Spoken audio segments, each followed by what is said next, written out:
His Excellency, Honorable Uhuru Kenyatta, President of the Republic of Kenya, Cabinet Secretary for Education, Professor George Magoha, other Cabinet Secretaries present, Principal Secretaries, Chairpersons, Chief Executive Officers, Vice Chancellors of universities, parents, guardians, distinguished teachers, guests, ladies and gentlemen.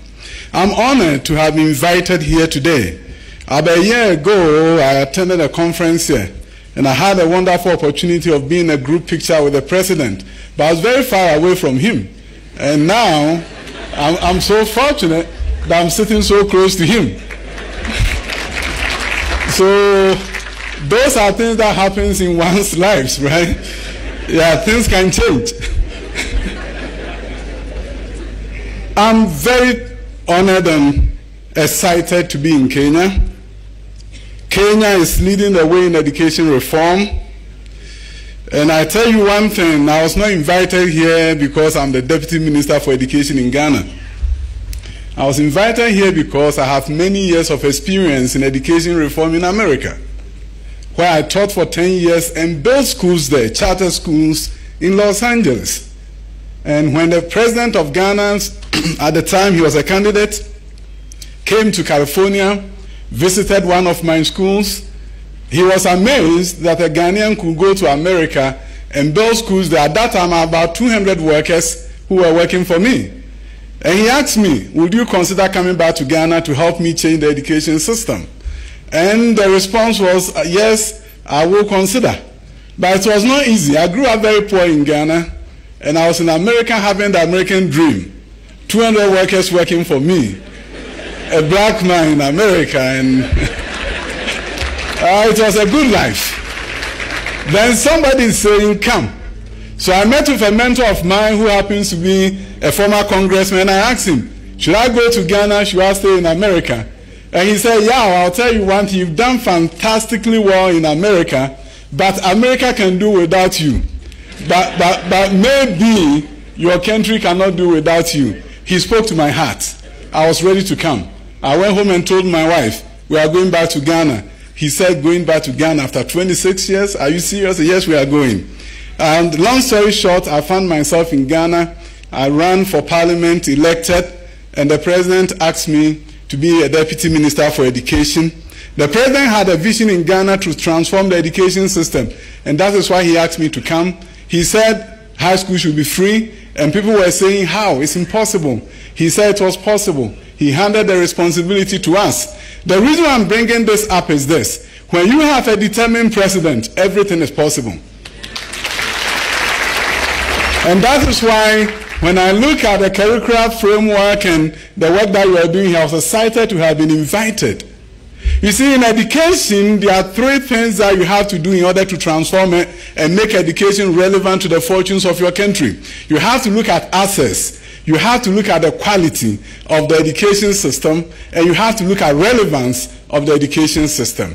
Every aspect of this is being tackled in this country, just like we are doing in Ghana. So when my president began the free senior high school, and people said it was not going to be possible, they were right when they said, you don't have the buildings. But because he was determined, we had to borrow from America and got a strategy that enabled us in 1 year to increase enrollment by 150,000 without building a new school block. And that is what a determined president allowed you to do. The political risk was huge. But he said, go ahead with your knowledge, support your minister, get it done. And we got it done. And we introduced a double track system in Ghana. And as I said, got 150,000 students to go to school. Then we have to look at curricular reform just like you are doing. It seems like Ghana and Kenya are twins. And I've come here to realize that most of the things you are doing, we're also doing. And as I talk about access, you've done fantastically well. I look at your numbers, it's amazing. Then you are looking at quality through the reform of your curriculum. You see, the olden days where the teacher expected you to just memorize facts to him or her and you are the best student, it doesn't pertain anymore. If you do that, you are not going to change your country. Yeah, they will memorize it to you, but they walk into that company and the CEO is not expecting them to memorize and they fumble. The Brookings Institution recently did a study, and it said that we, the developing countries, if we have to catch up with the rest of the world, the developed nations, it's going to take 120 years.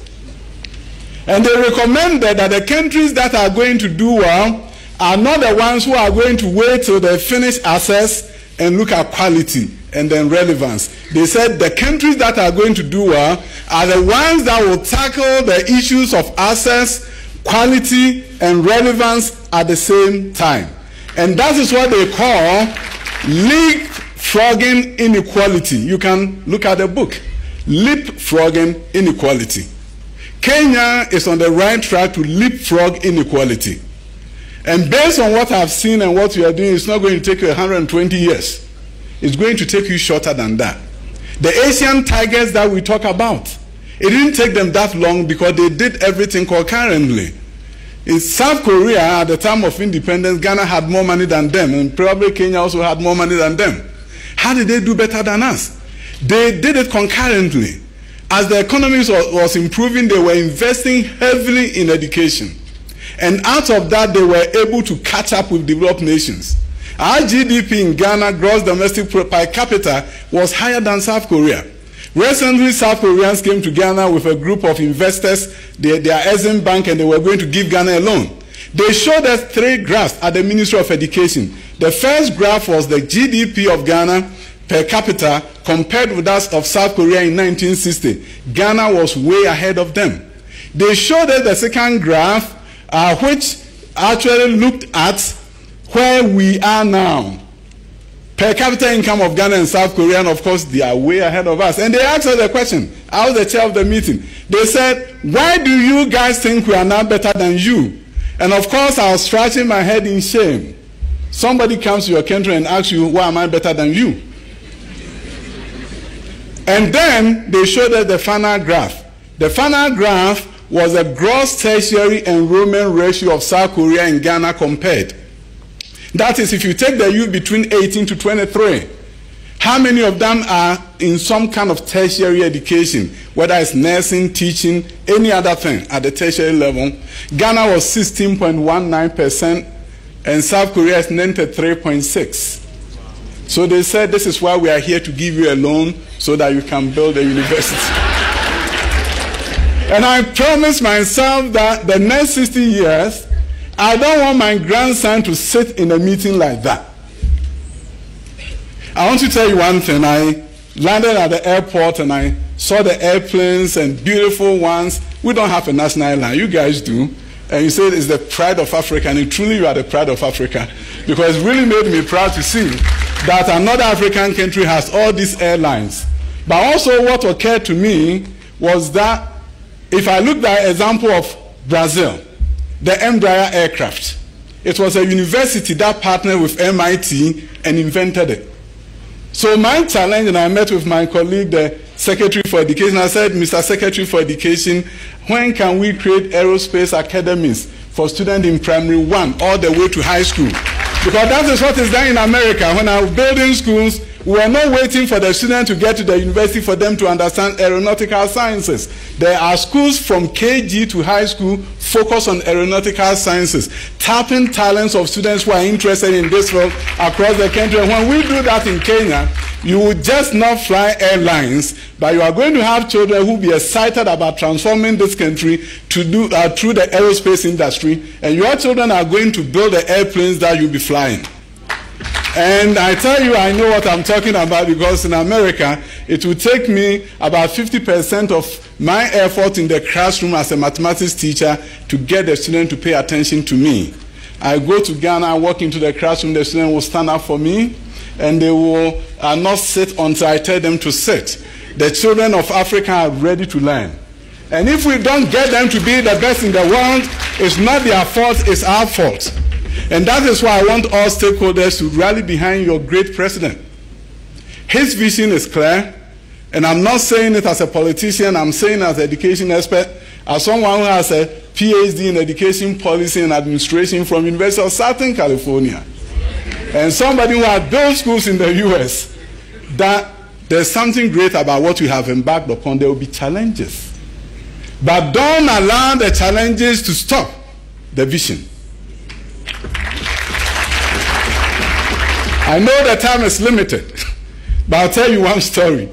When we started Free Senior High School in Ghana, and we started with a double track, and the president promised Ghanaians that 5 to 7 years I will eliminate it. You see, when the president speaks, it's a law unto us. So we had to go and say, how are you going to do it?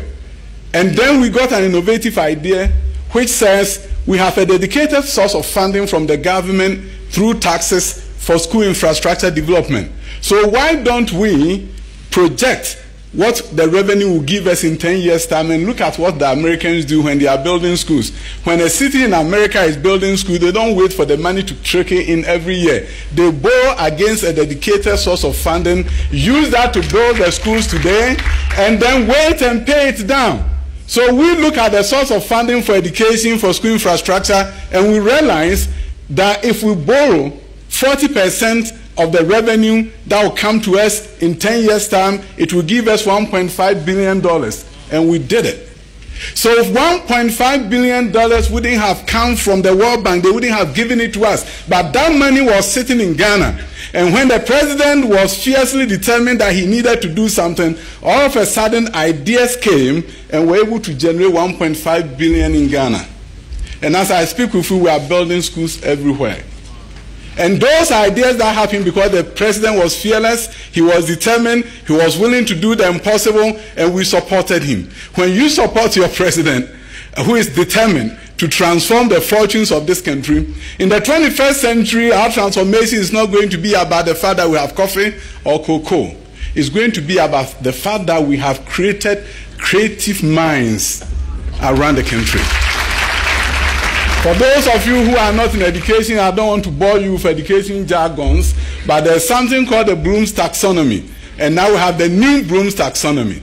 The highest level of learning is when children create something, and not when they memorize facts. So when you look at the new Bloom's taxonomy, instead of telling the children in your classroom to talk about the effects of pollution and what causes pollution, those are good at the basic level, comprehension level. But you want your kids to be the best in the world, you are going to ask them to create a city without pollution. And that is where the ideas will come to the front. That is where great ideas will come. And that is what your curricula promises. And I want to be able to come back here maybe 20 years' time and see your aerospace high school and where children are actually designing something unique and profound. Because if you wait till the university for them to know aerospace, you are late. Other countries are not doing. This curriculum promises you that. I'm excited to be here and also to tell your president and your nation that Ghana is ready to partner. And the future of Africa, the story of Africa will be different when we come together and partner together and work together and know that Africa's fortunes lies within us. And there are things that we can do, of course, with support from our friends from other nations, but the future of Africa depends on us and is going to take bold leadership of African presidents and other leaders to turn the fortunes of Africa around so that the story of Africa, when it's written, some of us will find our names in the appendices. I went to UK, visited UK and went to the parliament, and I saw statues everywhere. And there was a colleague of mine who was right behind me, and I turned around and I told him, I said, I'd rather be African. And he said, why do you say you'd rather be African when you're in the parliament of UK? And I said, in Africa, I don't see that many statues. So if I work hard enough, in my village there will be a statue erected in my honor.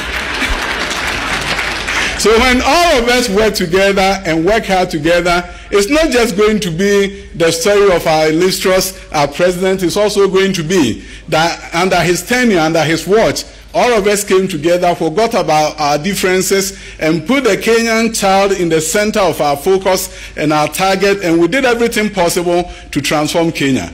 And that is what the story should be, and that is what the history should be. God bless you, God bless Kenya, God bless Ghana.